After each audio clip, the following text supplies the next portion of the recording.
Hi everybody, if you're well, my name is Jim Carroll. Welcome to Banter at the Edge. Normally during the Other Voices Ireland Edge expedition to Dingle, I could be found in Foxy John's, where we're in a room with 40 people and I'm talking to people very fast in front of a fire. Today we've sort of upgraded ourselves. This is Banter Uptown, Banter at the Edge. So tonight and tomorrow night I'll just be conducting interviews here at this poker table.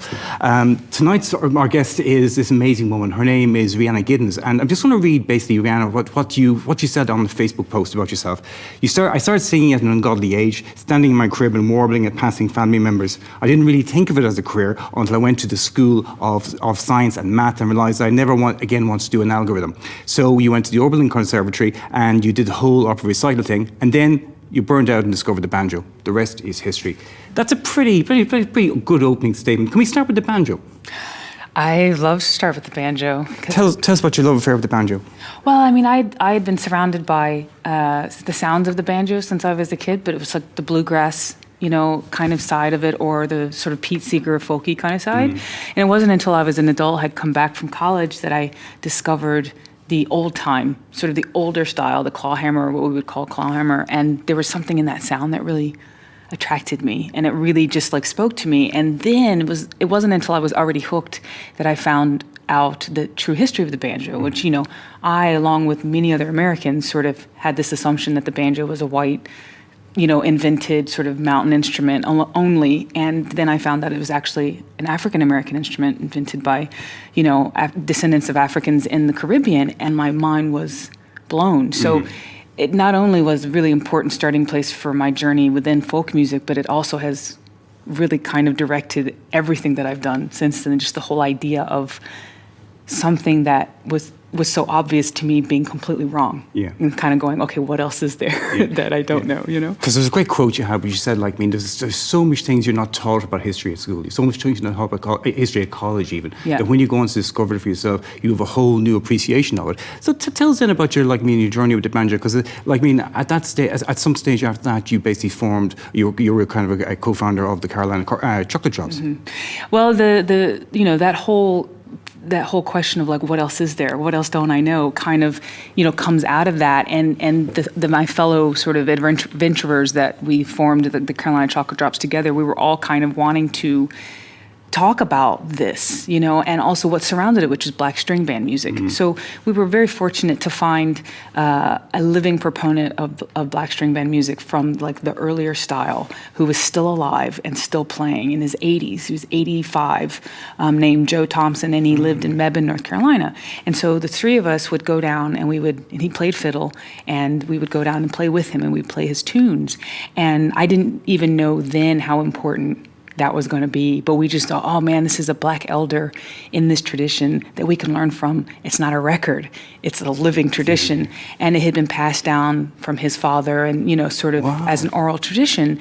And we were very fortunate to get that. I mean, he'd been playing, he was the last of his family, his brother, he used to play with his brother, and his brother died, then his cousin died. And there were white folk in the community that had kind of kept him going, which was amazing. But in terms of his community, the black community there in Mebane, he was the last one.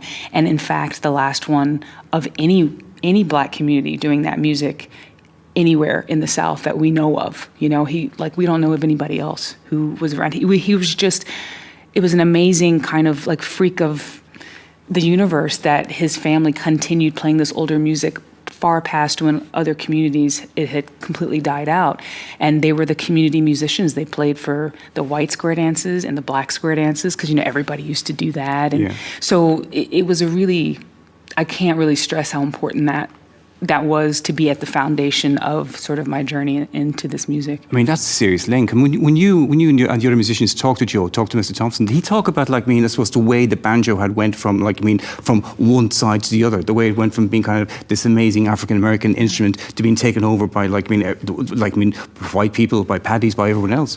He didn't really think of it that way. I don't think he he was aware that he was the last, and he was excited that we were coming around, and he kind of felt I think that we were carrying it on in his community, which was, I think, important to him, even though he would teach anybody who came by. I mean, black, white, purple, whatever.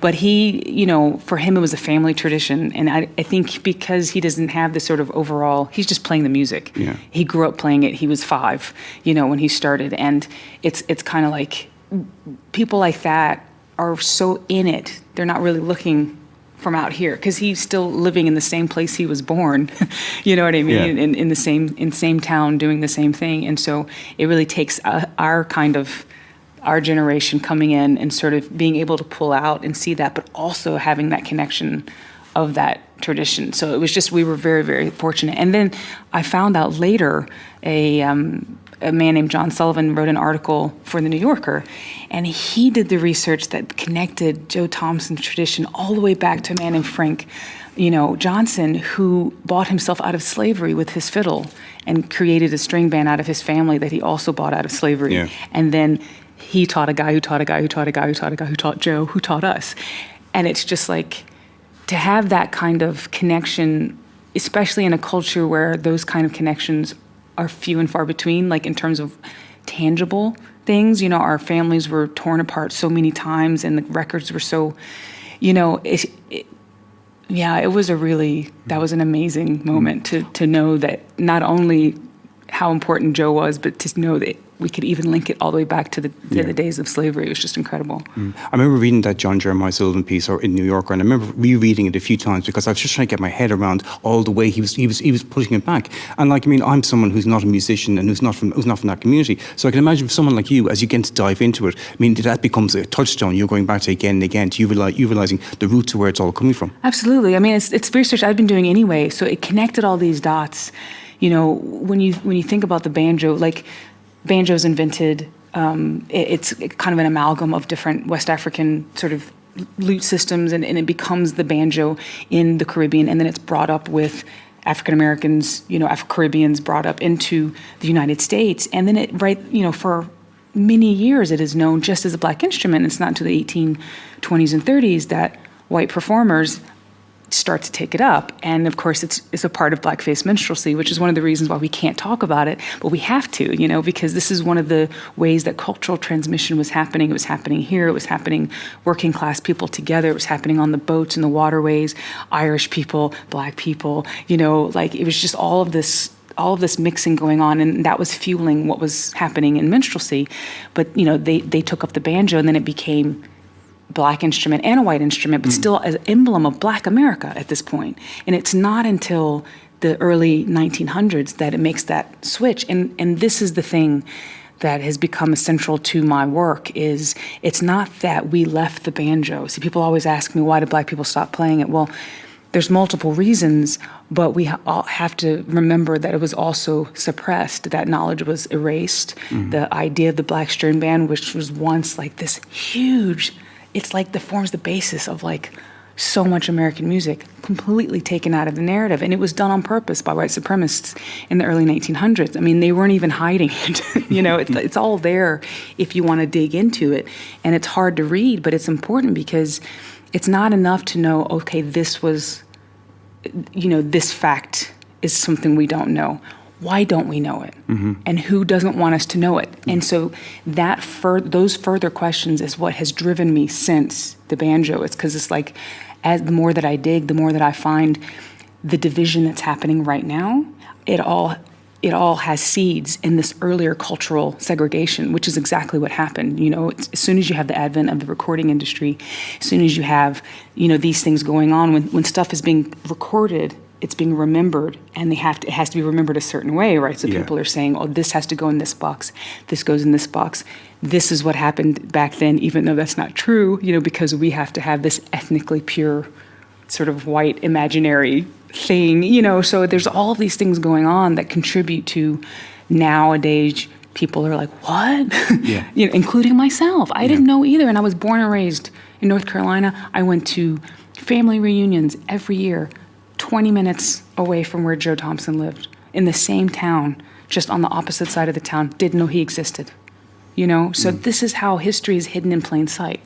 And so that's been I get a little worked up. It's Absolutely. Every right to be, because also what you've explained there as well is the true line in your work. You know, I mean, like when you look at kind of like your work as an outsider, like me, you think, okay, it's all about collaborations, but like you just completely blew that argument away. It's about it's a true line going back to that tradition which has been written off and hidden.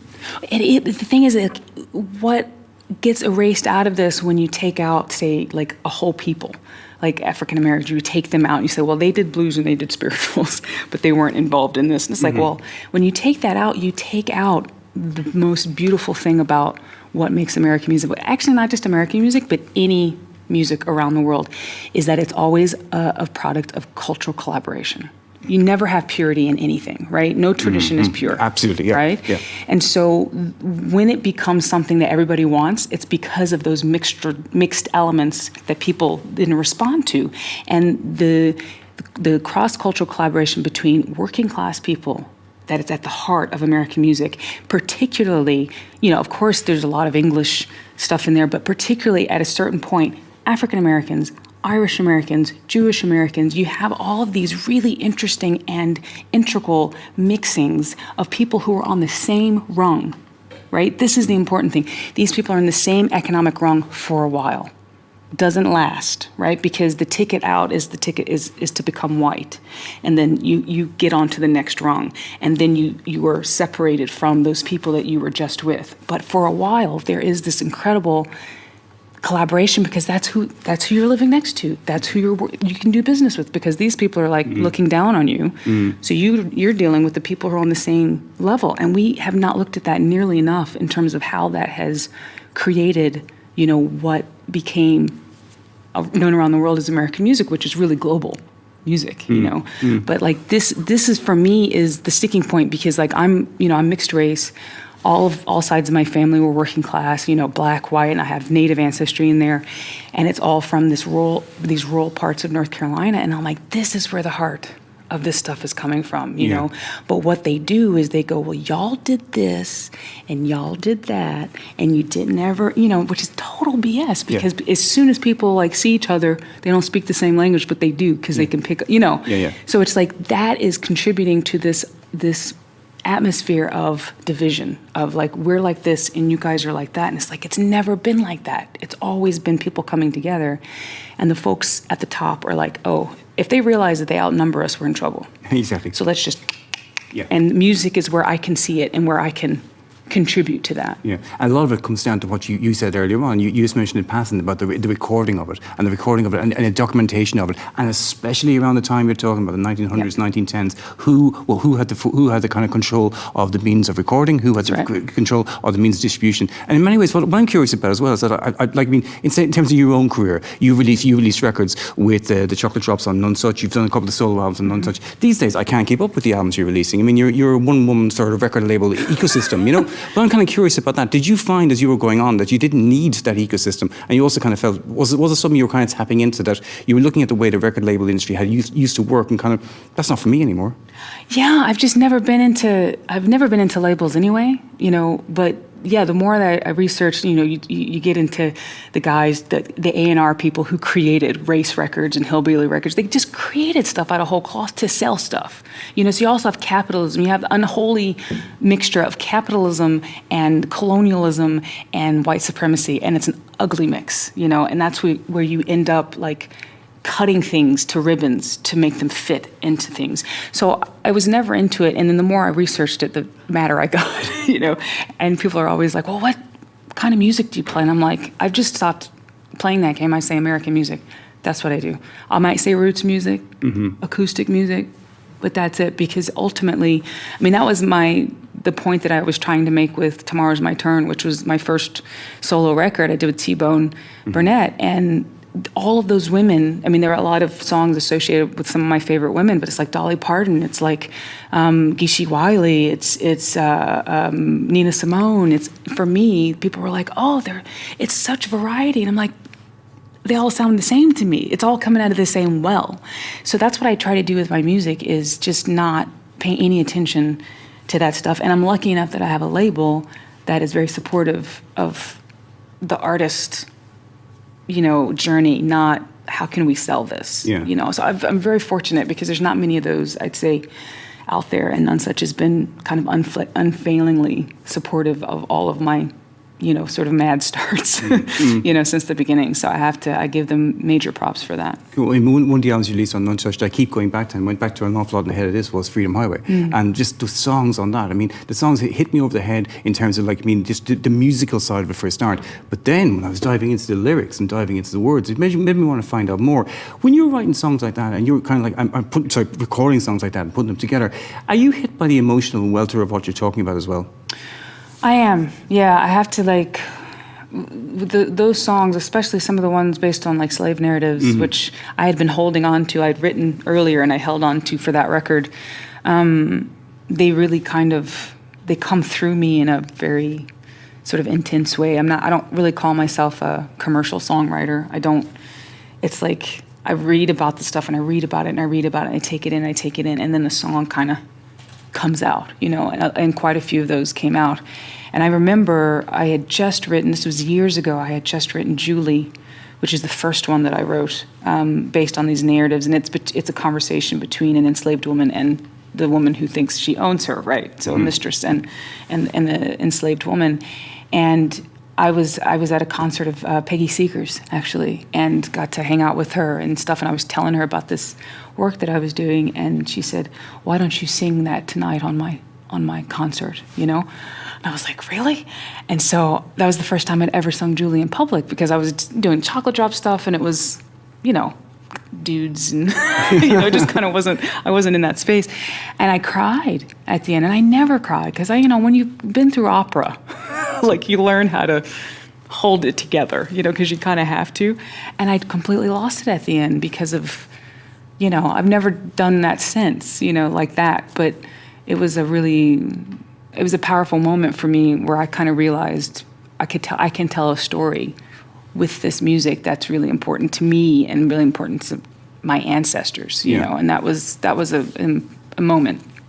I mean, we started off kind of like talking about the banjo, and we sort of we talk about the banjo quite a lot in terms of this. Another thing I want to start off talking about, and I'm kind of want to get to it, is the area of kind of, I suppose, all these different projects you're involved in, right? You recently kind of won or in 2017 won the MacArthur Foundation fellowship. There's also work you're doing with Yo-Yo Ma's kind of ensemble.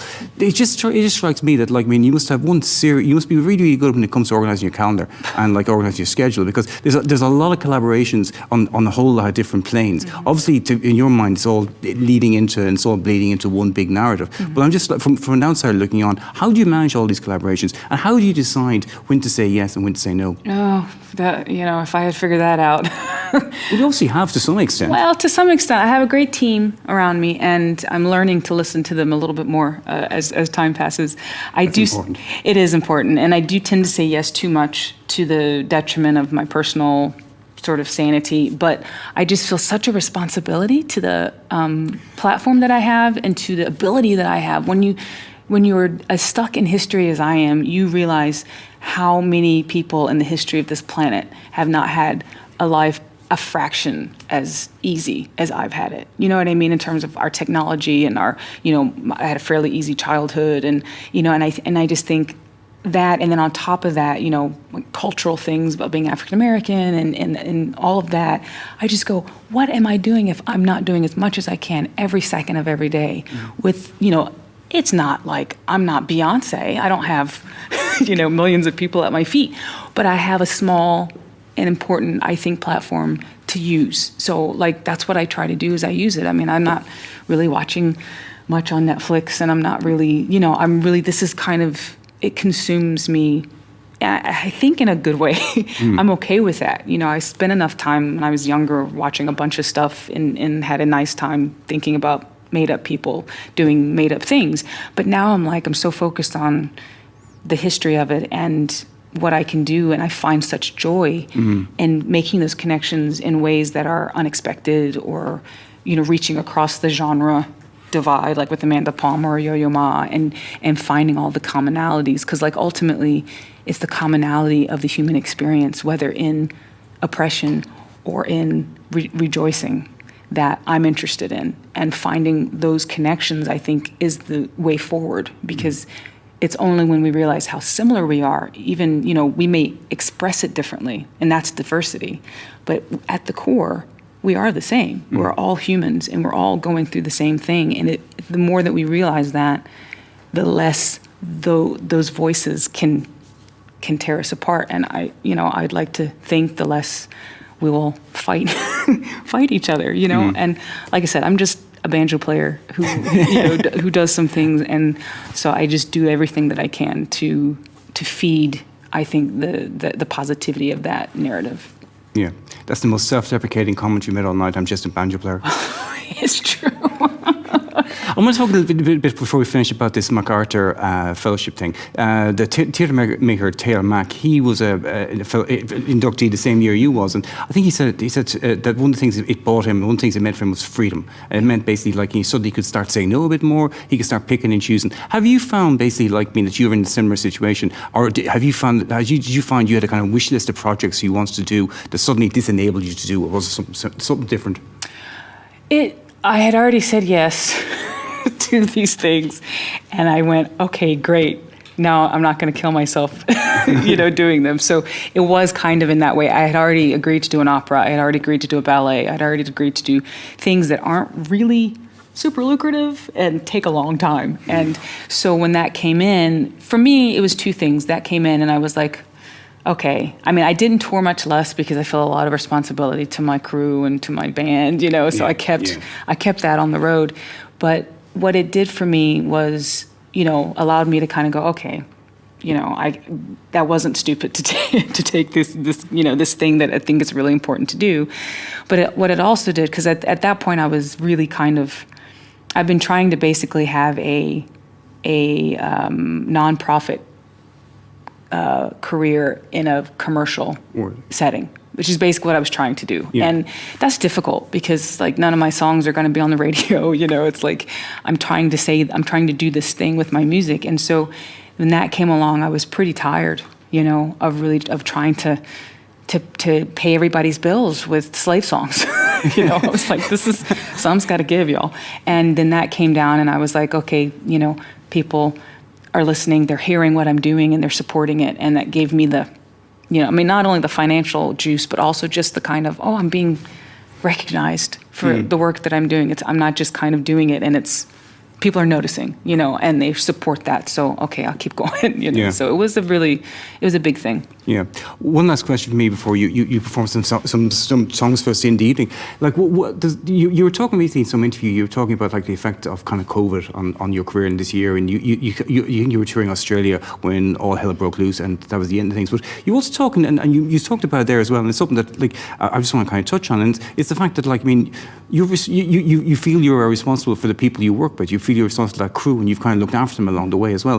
Do you think this has been a big reckoning year for an awful lot of people in music in terms of realizing it's the value of what they do, two, maybe kind of the fact that some people may not want to tour as much as before, and three as well, obviously where the revenue is going to come from, because we have to eat. Yeah, I mean I like to think that there's going to be a reckoning. I mean, knowing human nature, I don't know if I see it coming, but I think there's a potential for it.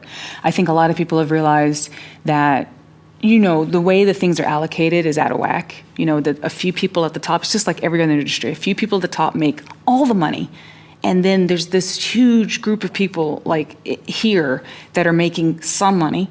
And then there's this really big group down here making nothing. And it's just people are having to work so much just to kind of put food on the table. And we're being told constantly, well, aren't you lucky you get to do something you love? And it's number one, how is it so out of whack that we are asked to take that as, money to pay for our groceries, the absolute privilege of doing something that we love, as if it's not hard work still, as if it's not, and number two, why is it so out of whack that everybody else is expected to do something they hate and get compensated by having a regular paycheck? Both of those things are wrong, and so I think if we can, as an artist community, kind of come to a reckoning and go, okay, maybe we need to start demanding this. Maybe we can't take this, and we have to all kind of come together and do this. Maybe we should realize that our lives are out of whack. And, I think there's potential for that. I hope that good comes out of that. I know I'm going to be touring less because I didn't realize how jet lagged constantly. I'm just so wrecked. And now I'm like, oh, this is what it feels like to not have jet lag. I've had jet lag for years, like literally. So, I definitely am going to take some personal stuff from it. But as a whole, I can only hope, But it's a tall order because everybody's trying to survive,